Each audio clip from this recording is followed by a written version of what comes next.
Assalamu alaikum, you're watching Views and News and I'm Faisal Rehman from our Islamabad studios. Today we'll be talking about the ongoing Indian atrocities, not only in Indian occupied Jammu and Kashmir, but all over India, especially in the state of Gujarat and a couple of other states that include Madhya Pradesh, where around 40 houses of the Muslims were demolished. Just imagine 40. Obviously, the RSS, the BJP supporters are there to do all this. But having said that, this time, not for the first time, but this time again, I would say, the Indian administration is also involved. Nothing has been done so far. Their houses were torched, their businesses were set on fire, people were killed, people were brutally beaten by the mobs. Obviously, if there is an Indian religious gathering, that means that is trouble for the Muslims. Because whenever they get together, they make sure that some sort of an agenda should be fulfilled, and that has resulted in an absolute chaos. Now, this is not only affecting India, it is also affecting the entire region, whether you call it or talk about Bangladesh or you talk about other neighboring states. Perhaps this is the problem. And as we all know that the recent elections in 6 different states, Modi has won in 5. That was huge. Perhaps one was left, that was Punjab, because of Aam Aadmi Party. Now, having said that, what does it tell us? It tells us that Modi is getting more powerful by each passing day, and most likely is going to also sweep the next upcoming election. That means that this man is going to be there for another 5-6 years. So, what likely is going to happen, especially to the minorities? And remember one thing, it's not only the Muslims who are being hurt on purpose. Whether you talk about the Christians, you talk about the Sikhs, you talk about people who are Parsi, people who are Dalits, basically the lower caste as the Indians call them, the Shudras.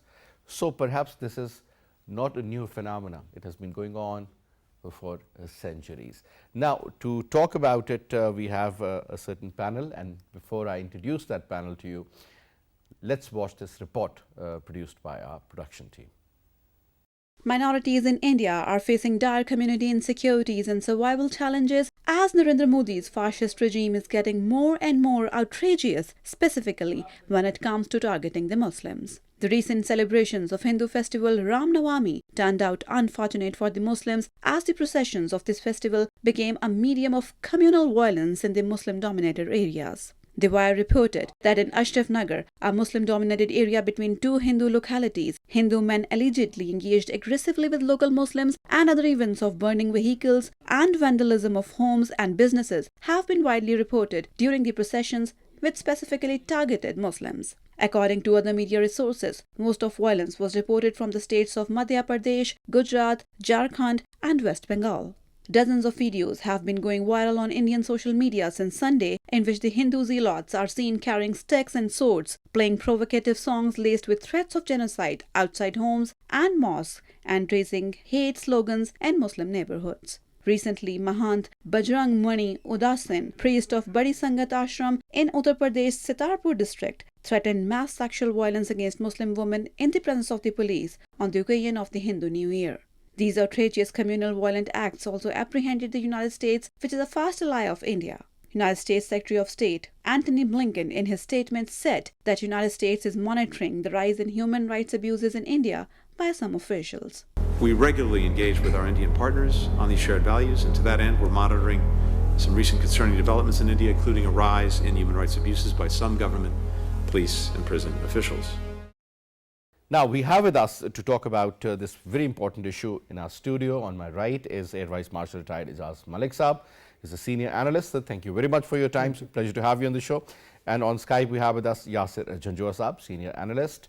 Thank you very much, Janjua Saab, for your time also. And we have with us Dr. Hamid Khan, expert on foreign affairs. Hamid Saab, pleasure to have you on the show as well, sir. Now, let me put this first question to you, AVM Saab.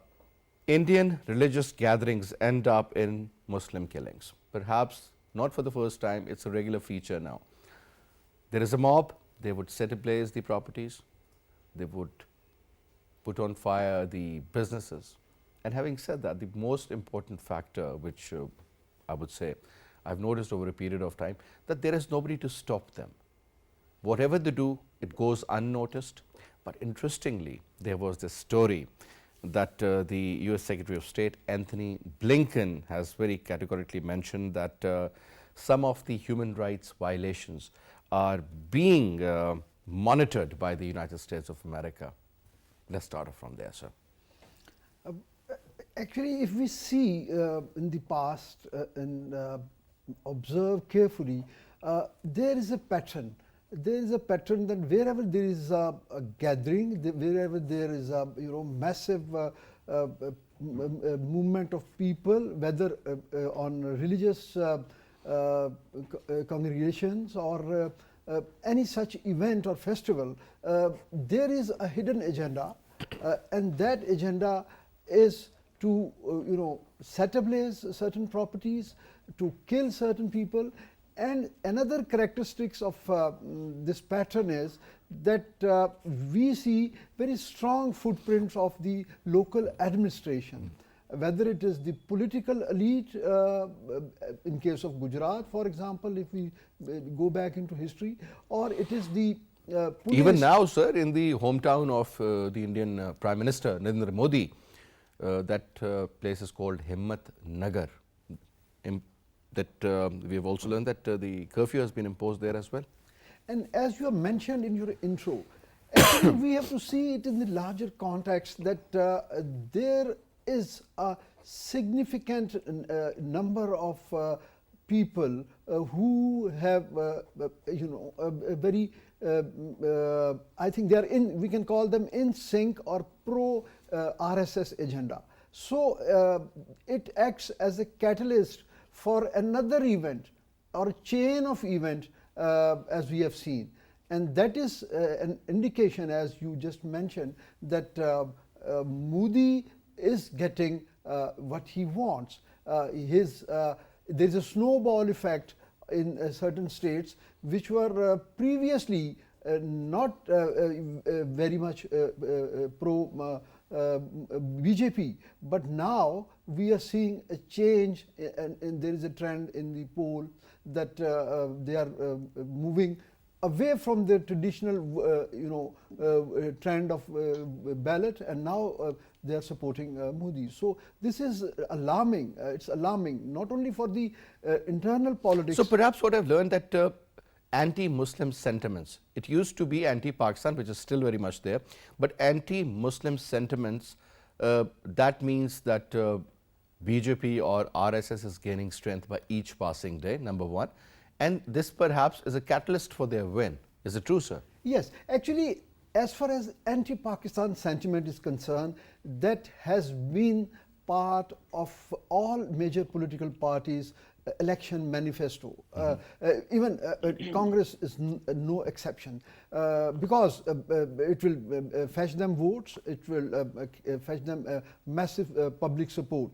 But what transformation we have seen lately with Modi coming into power, that now it is not only Pakistan, it is Muslims and other minority groups in India which are being victimized, and they drive a player, and they take it as an accomplishment on their part to do that to their own people. And it is not confined only to Indian illegally occupied Kashmir region. It is all over India that we see. This is very, very unfortunate. Let's also bring in Yasir Janjua sahab. Yasir, if I may say that in India, when you talk about the BJP government, is the government of the Hindus, by the Hindus, or for the Hindus? Do you believe this is a correct statement? Faisal, thank you very much. Indeed, this is the correct statement. However, I don't have a confirmation, but let's give the devil the share, and we have to see the things in the complete picture. Because we know Indian atrocities are continuing. BJP and the Modi government and the RSS goons continue to do these things. But in this particular incident, I was trying to find out, but obviously I couldn't find independent sources to verify this, that probably there is a report that some of the Muslims pelted stones on the Hindu religious procession. And that ignited the chain of events, which includes the arrest of Muslims and then eventually Hindu mob burning the Muslim houses. If that is the case, if that is the case, I must say that Muslims also living there must realize that we are living in a hostile environment, and we must be they should be very careful also not to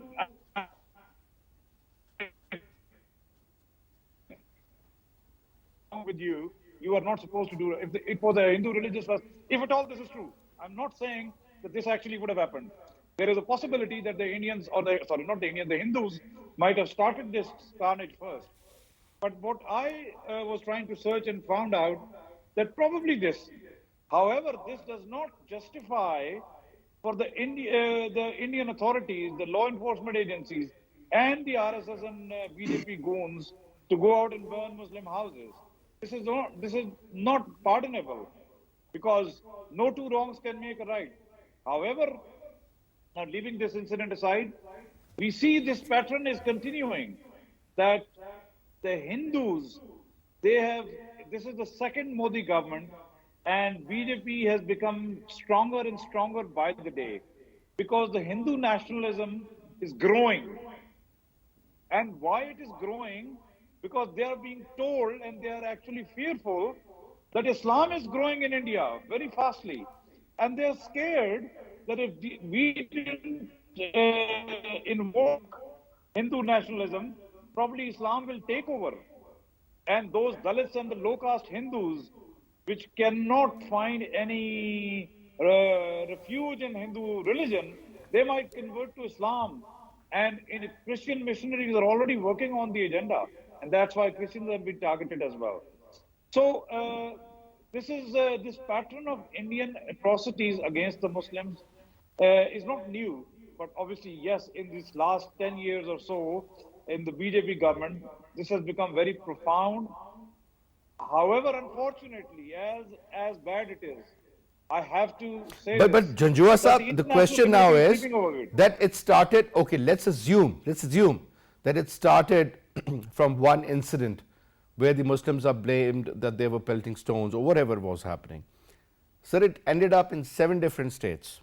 So the point is that yes, this is something, I mean, which is very much planned, and there is a design, I'm sure about that also, that how the Muslims are suppressed, and eventually we all know what is going to happen.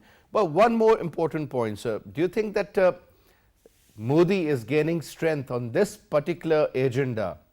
Because this is what we have observed. You talk about the previous election, you talk about the general election, you talk about the previous general election. I mean, there is a continuous support, and the graph of Modi, it's constantly going up.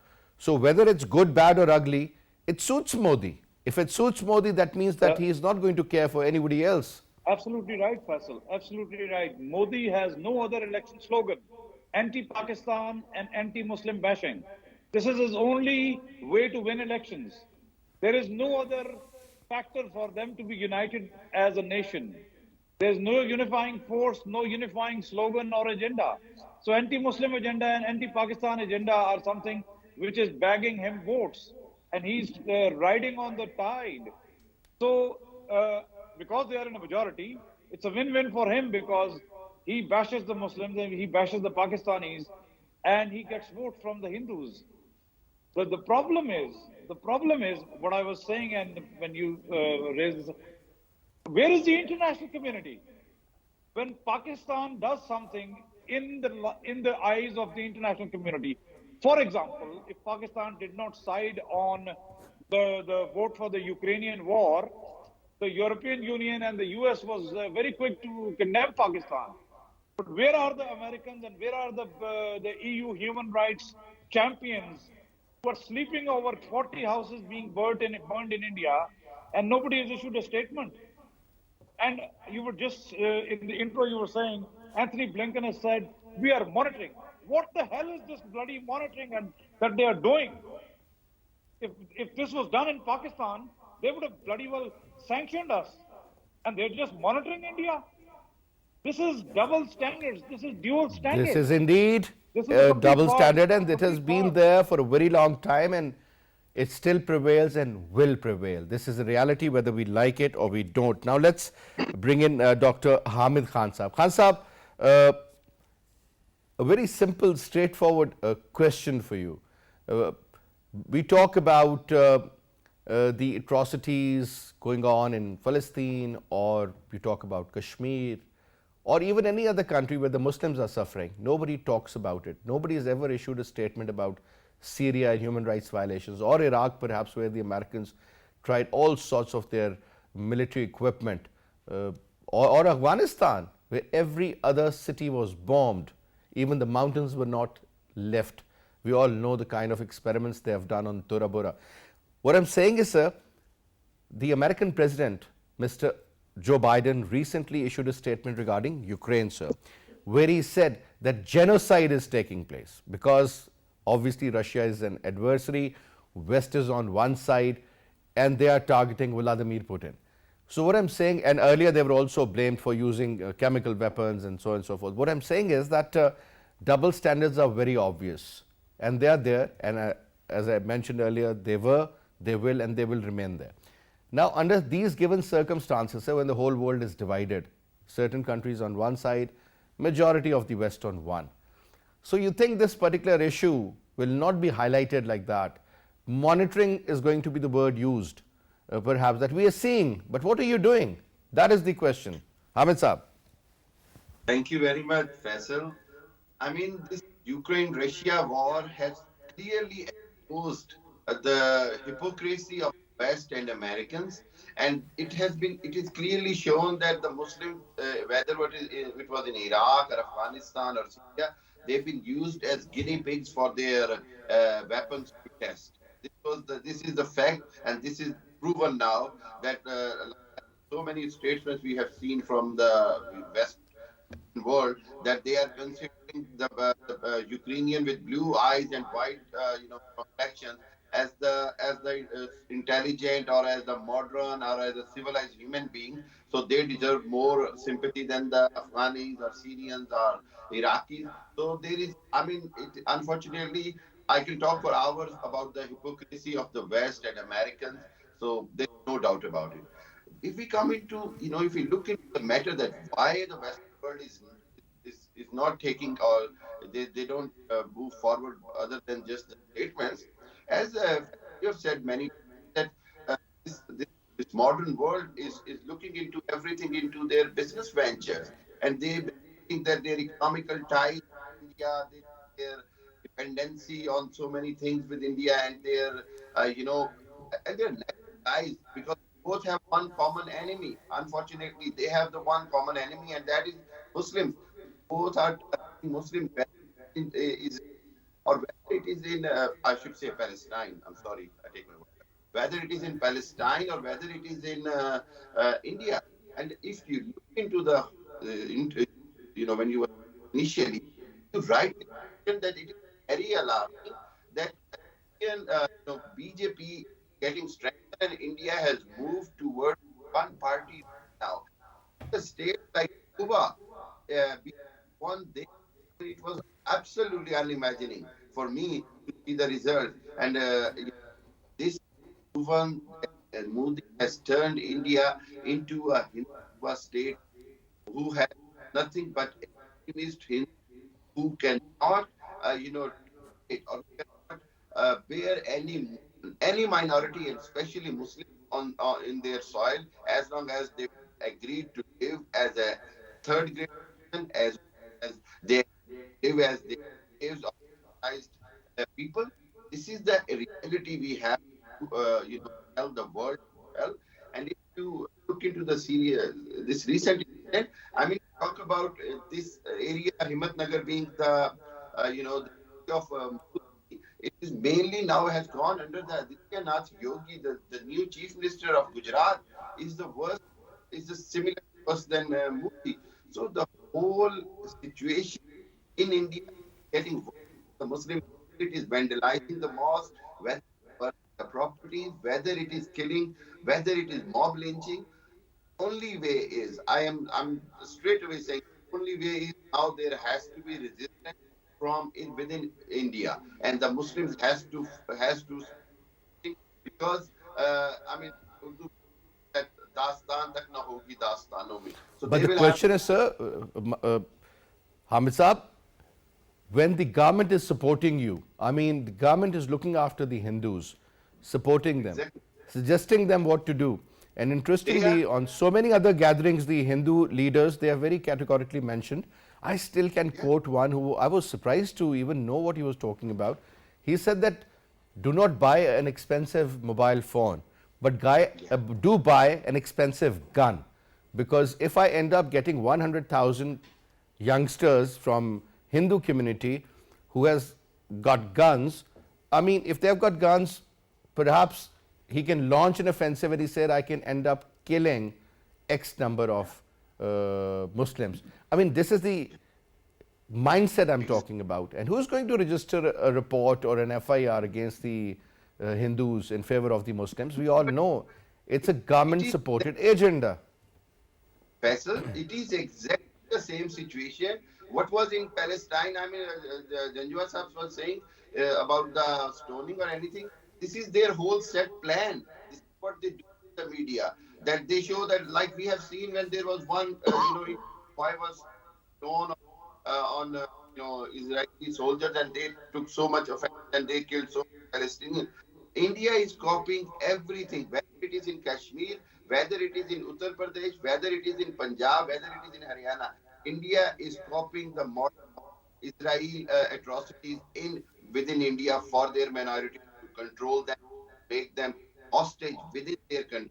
That is the reality. And now Indian Muslims have worse suffering. Wherever I contact to them, wherever I speak to them, honestly speaking, they even cannot talk on WhatsApp or phones. They are so much scared. And I believe that now they need some leader like Jinnah, some leader like Alam, some leader, Bahadur Jang.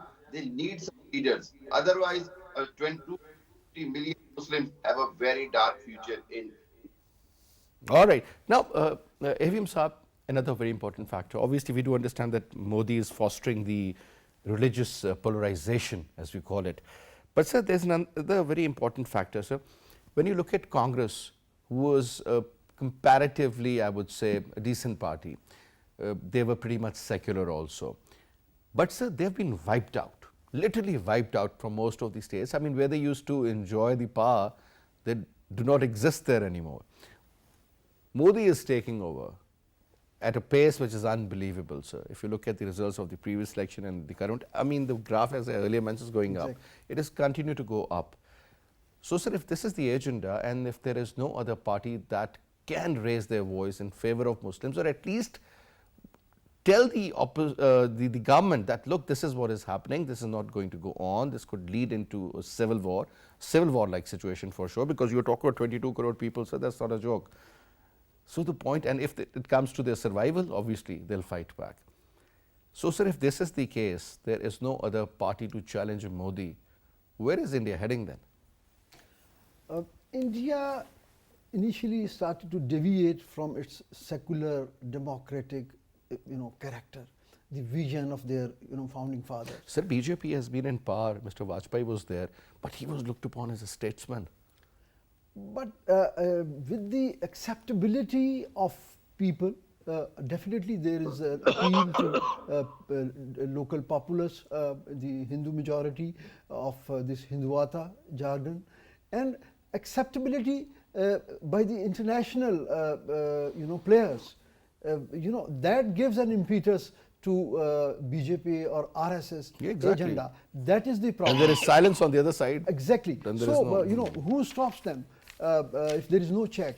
In fact, it's not a silence. It is a tacit approval. You just mentioned about American statement. How carefully worded that we, monitoring. We are monitoring. They even fail to add a word that we are monitoring with concern. That is the lowest level of a diplomatic statement, anywhere in the world on any smaller issue. And here they even, fail to use the word that we are concerned. I mean, that is the lowest level. So that actually shows. And we have to see it in the larger perspective that why they are being given, a blank check to do domestically as well as in the regional context. That we have to see that American policy and West, of course, very much aligned with them. They have shifted from the initial era of Afghanistan-centric, policies and strategies, and now they have focused under Biden administration primarily on containment of China. And once they see India as their instrument to further and pursue their policy, so they give that tacit approval, and that actually re-energizes Modi's agenda. So this is, I think, the domestic appeal and the international support. It's, I think, a recipe of disaster for this region, because a country like India, which has a diversity of religion, language, ethnicity, Absolutely. it can only survive. It can only survive as a stable country on the lines of the vision of their founding father, that is a democratic, secular country. Because these extreme views, somewhere down the line, they are going to hurt that, a stable Indian or a democratic Indian state. Now, when we say that, certain factors are always there, and when the Americans says, or even Pakistan recently issued a statement during the previous government, that we want to be a partner in peace, not a partner in crime or violence. So, over here, even when this question was put, Blinken, in fact, Mr. Lloyd was there as well, right next to him. And they said we are monitoring, but so he has shown some sort of a concern. So prior to that, we never even heard about any, statement coming in for the Indian Prime Minister, and especially coming in from the Western world, and that also America.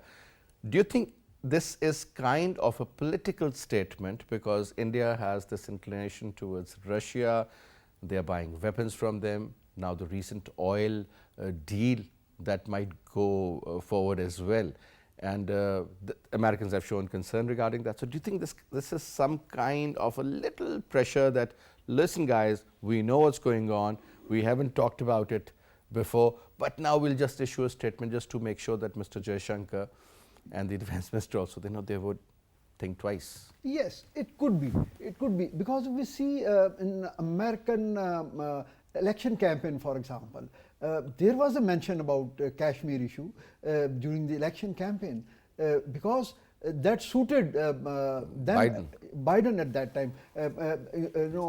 Even sir, Mr. Obama, if you remember, he talked about closing down or shutting down the Guantanamo Bay. He also spoke. The next sentence was about Kashmir. Exactly. Nothing and happened. This Miss Harris, Kamala Harris, yes.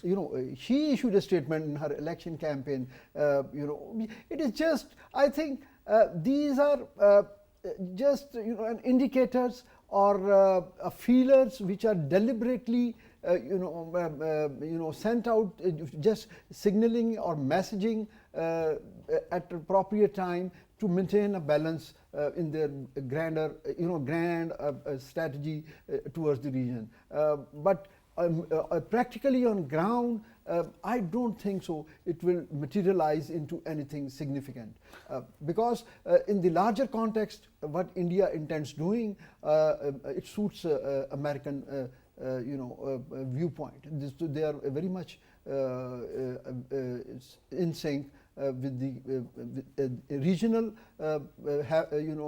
scenario, and as well as the global realignments being done in new camps. If you talk about the Russian influence or the Russian clout, which is now building and projecting towards the European side. Well, this is exactly what the Americans wouldn't like, and perhaps that is the reason they are there. Now, Janjua Saab, another important question for you. You talk about the Muslims in Myanmar, in Burma, you talk about the Muslims in Bangladesh, and especially the bordering area between these two countries, which also touches the Indian border as well. Rohingya Muslims, perhaps, sir. I mean, and most of those, after this particular act that was introduced, the Amendment Act in India, I mean, they did not talk about the Muslims, and in particular the Muslims from certain countries, the neighboring countries. God knows what the future holds for them. They are practically living in a world where they have no nationality. The only, I would say, image they have is about being a Muslim, and that is not acceptable to the regional countries over there, so perhaps to India. Now, these people are in millions. What is their future? What is going to happen to them? Will they be accepted? Because they have been expelled by all these countries. So, do you think, sir, the way the European countries are accepting the Ukrainians, I think the only Muslim leader that had shown some sort of courage in this regard was Tayyip Erdogan. He said that whatever the number is, I'm going to receive them and I'm going to make sure that they are settled in Turkey. Now, sir, but there are certain issues. These issues are not very practical also in certain cases. How do you see this particular aspect of all those in the bordering area of India? They have no future. Janjua sir? Faisal, unfortunately, it's a very harsh reality that the secular face of India is actually fading away. We were talking in the previous few conversations about the India of Atal Bihari Vajpayee and Lal Krishna Advani. Well, that India is no longer the India we see today. India of today is not the India of Atal Bihari Vajpayee and Lal Krishna Advani. They were the real gentlemanly faces of BJP, which is no longer there. The BJP now we see today is represented by Narendra Modi and Adityanath Yogi. So that's the BJP that we are seeing today. And in this BJP era, if you think only miracles can probably, because we are Muslims and we have faith in God Almighty and we wish and we hope that Allah will send some angels. Otherwise, they're being in millions, but they're still a very small minority compared to the Hindus. So unless there is a miracle that happens, nothing else is possible, and the Hindus will continue to massacre the Muslims and annihilate them and marginalize them. Because, and why will it happen? Because the Europeans and the Americans are sleeping over their interest that the Indian economy is a 1.4 billion economy. So that's why this is going to continue to happen. This is precisely why the Muslims of India are going to continue to be marginalized, because the European Union, despite all its human rights rhetoric that they are showing for Ukrainians, they will not speak about the Muslims. So unfortunately, I don't see any radical change in the circumstances for Muslims in this subcontinental region happening and across the globe as well. And that is why Pakistan has been on the forefront of raising the word against Islamophobia, because we want to change the perception of the world community that the Islamophobia is causing the damage to Muslims across the world, whether it be Syria, Lebanon, Palestine, Iraq, Afghanistan, Pakistan, India, Rohingya Muslims. So this is all happening because of Islamophobia. I swear upon God, if this was happening to any Christian in any Christian country, they would have been liberated by now. As you know, East Timor, when it happened to the East Timorians in Indonesia, the entire world came to their rescue and got them their country, got them liberated. South Sudan, sir, is another example. South Sudan, I forgot the recent one, South Sudan. So it just because this is happening to Muslims, nobody is bothered. But who's to blame? Can you blame the European or the Americans? No. Now, Janjua Sahab, there was this statement. I mean, please explain this phenomena to me. These Hindu youngsters of RSS and with this Hindutva mindset, they said that they were preventing the conversions, because most of these Hindu girls, they are converting on their own will, and they are converting and they are becoming Muslims. Now, just to stop them, because this is something they related to honor killing. You know what I'm saying, sir? Now, yes. How do you see this aspect? And they can get away from anything and everything, even if they kill somebody. I told you in the first segment that the Hindus, the biggest fear the Hindus have is the low-caste Dalits converting to Islam in mass numbers. And Islam is the fastest growing religion in India, and they're fearful of that. They're fearful, and that's the reason they're doing this to stop the conversions.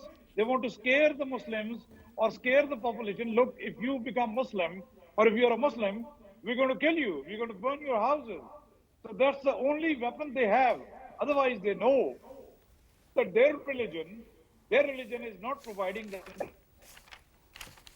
This is very, very unfortunate, but this is what the reality is all about.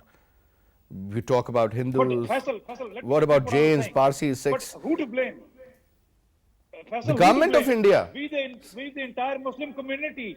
The OIC, we are sleeping. Sir, we recently held We this can't gathering blame of the OIC, and they did talk about Islamophobia. Now, hats off to the previous government in this particular regard, that at least 15th of March is always going to be remembered as a day that Yes. you know, whenever we talk about Islamophobia, that is the day, you know. But I hope, Faisal, it would not be just Guftan, Shanid and Barkhastan kind of a talk, you know. The leadership of the Muslim countries, the OIC leadership like the Saudi Arabia, UAE and the other Muslim countries, they should come forward and not only give strong condemnation. Why can't there be sanctions against India if there can be sanctions against Russia? India is doing the same thing, if at all. Why can't there be sanctions against India? And if the US is not prepared to give sanctions or put sanctions, Sir, at least this the entire is Muslim countries you in should fact do it. answered about this already. You said that this is the double standard of the West, and that is what we are witnessing these days, even on media and otherwise. Now, But because this is the sir, double standard of the Muslims as well. I If understand, sir. If I was the Saudi crown prince, I would throw every every Hindu out of Saudi Arabia and UAE. There are millions of them working there, and yet they are benefiting from the hospitality of the Muslim countries. I'm sorry, this is the reality. Somebody can throw me out, but this is the fact that I have to state. It's the Muslim countries, the leadership of the Muslim countries, which has to come to our rescue, the rescue of the Muslims. The Christians are not going to come. The Americans and the Europeans are not going to come. We, the Muslims, have to stand up for our own cause. Ek hu Muslim haram ki pasbani ke liye, you know, from one corner to the other, we are all Muslims, one nation, united. We have to do it for ourselves. Nobody's going to do it for us, Faisal. I'm passionate about it, so please pardon my emotions about it. But this is a burning issue, and if we don't raise it in the language or in the tone that I'm talking about, nobody's going to listen, and I'm going to use this language. That unfortunately, this is not the right thing to do. We Muslims have to stand up for it. Nobody's going to come and stand up for us. I hope you don't mind me for my shouting. No, because emotions always are there. You know, whenever you talk about the plight of the Muslims, especially in India and in particular in Kashmir. Now coming to you. You see, this is sorry. You go on, please. Go on. Yeah. You want to finish? Please go ahead. Yeah, I just want to finish that. You know what this is doing? That the bigger issue of Kashmir is actually being sidelined, which is the more burning issue. That is being sidelined because now when this has happened, so however, Kashmir will always be the bone of contention in this region. And somebody has to realize, can you imagine 4 weeks ago or 3 weeks ago, Pakistan and India literally avoided going to the brink of a war because a stupid missile, a rogue missile, came and landed in Pakistan. And what if Pakistan had responded? It would have triggered a nuclear war. The Americans did not even bloody well issue a statement on this. They don't realize what we are doing here. We are sitting on the live volcano here, and the Europeans and the Americans. So they do realize, what but they never would utter a word. That is the most unfortunate part. They do understand. They're smart people. That's why they're ruling the world. Simple as that. Now, Hamid Khan Saab, we have a new Prime Minister, sir. Mr. Shehbaz Sharif from Pakistan Muslim League Nawaz has been elected as the Prime Minister. Now, the interesting factor is that there is a lot of responsibility on his shoulder. Forget about the economy for the moment. Let's talk about the foreign affairs and let's talk about the Pak-India relationship. There's a general belief that the Sharifs, they have got very close ties with Saudis at a personal level. So the case is with the Indian. Narendra Modi also attended one of the wedding of Mia Saab's granddaughter, and it was like very surprising to see they coming over. And I remember he was in Kabul, Narendra Modi, and on his way to Delhi, he landed in Lahore. great reception given to him. Do you believe that there is any chance of improving the relationship between Pakistan and India during this particular government, sir, when Mr. Shehbaz Sharif is the Prime Minister? And secondly, sir, do you think that Mr. Sharif is also going to raise his concern or whatever is happening in India to the Muslims, in particular in the Indian occupied Jammu and Kashmir? I mean, I must say, let me answer second part of your question. He must raise his concerns on an official level, and he must point out, what's happening in Kashmir. He must raise the issues about the atrocities in Kashmir. It is his responsibility as the Prime Minister of Pakistan, and he has to put his personal relations on the side when he has to talk about the issue of Kashmir and plight of minorities in India. So there is no question about it. It is responsibility of Prime Minister Shehbaz Sharif now to keep the same narrative and to explain the rest of the world and as protest to India as well. First of all, secondly, I mean your question about possibilities of Sharif taking advantage of the relations from Saudi Arabia between Saudi Arabia and India. And I think it is very hard because there are two aspects of this question. One, they know this is temporary. This government has to go into the elections, and it is for a very short period of time. And Mr. Sharif would not take anything to jeopardize his reputation internationally, which he is trying to build. That's the main. We all know that what are the other reasons of this government, that they want to restore their reputation or relations in the international community. So Shehbaz Sharif, his government is not going to take that risk. I don't even have any hope that he will be able to raise the issues the way previous government was taking it on every platform. It is not about their intention or anything. It is about the situation that they believe they have a very short span of time and they have a lot of other things to do. But as a matter of fact, as a matter of responsibility, they must take it the matter into the international platform. They must try to convince that their influence could be the best influence in India to be able to have some kind of for the poor Kashmiris and for the poor minorities. I mean, even Saudi Arabia, I'll tell you, it cannot much influence on its own as long as the Ummah is together, as long as the 57 countries, 50 of OIC of the Muslim countries are together. But if you that Shehbaz Sharif or Nawaz Sharif will be able to personally influence, I don't think so. It will be in their interest at the moment because they want to see how they can go for the election 2023. So I have a highly doubt about being positive that there will be any big change in our relations or in the sufferings of the Kashmiris during this short period of government. All right, Hamid Khan Saab, thank you very much for your participation in our program. And I would also like to thank Janjua Saab, and thank you very much, Avim Saab, sir, for your presence and for your input in the program.